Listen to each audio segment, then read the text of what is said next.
Hello friends, ఈ journalist మేడంని expose చేసిన దానికి ఈమె నా మీద ఒక వీడియో చేసింది చూడండి ఫ్రెండ్స్. వాయిస్ ఆఫ్ ఉమా అంటే వీడియో ఇన్నో సార్ మీరు ఓకే కమెడియన్ మా గురించి పట్టించుకున్నప్పుడు రేపు చైనా వాళ్ళు వస్తే నేను ఎందుకు మా ప్రాణాలు అడ్డు పెట్టి కాక నేను అలా ఏమన్నట్టు మాట్లాడారు. సోనం వాంగ్చుక్ పైన నేను చేసిన రీల్ పట్టుకొని చాలా మంది కౌంటర్ రీల్స్ చేశారు. వీళ్ళందరినీ కలిపి నేను ఒక్క క్వశ్చన్ అడుగుదాం అనుకుంటున్నా. వాడు కూడా కమెడియన్ చెప్పిండు అని ఈయన చెప్పిండు కదా, ఆ విషయం నాకు తెలియక కాదు. వాడి బుద్ధి లేదు, వీడి బుద్ధి లేదా? ఇక్కడ ఈమెకు ఆల్రెడీ తెలుసంట సోనం వాంగ్చుక్ ఏమన్నారు, కానీ దాని వెనుకున్న ఉద్దేశాన్ని ఈమె చూపించాలనుకుంటుందంట.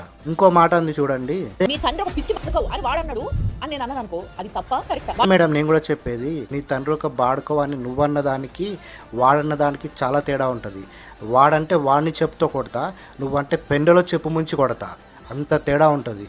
ఉన్న వీడియో మొత్తాన్ని చూపించి మాట్లాడితే మేమెందుకు ఇలా మాట్లాడతాం?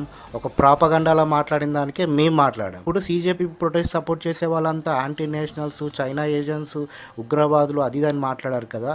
మరి మీరు చెప్పిన చైనా ఏజెంటు, పాకిస్తాన్ ఏజెంటు, ఇంకా ఉగ్రవాది, యాంటీ నేషనల్ దగ్గరికి ఇద్దరు సెంట్రల్ మినిస్టర్స్ వెళ్ళి ఆయనతో నిరాహార దీక్ష విరమింపజేశారు. మరి దీన్నేమంటావు? వాళ్ళని కూడా యాంటీ నేషనల్స్ అంటావా? అండ్ ఫైనల్గా రమ్యకృష్ణ, రారా పోరా వాడు వీడు అని మాట్లాడుతున్నావు. ఇదే భాష మేము మొదలు పెడితే ఇది సోషల్ మీడియా. ఒక డిగ్నిటీగా మాట్లాడు, ఇష్టం వచ్చినట్టు దిగజారిన భాష మాట్లాడు.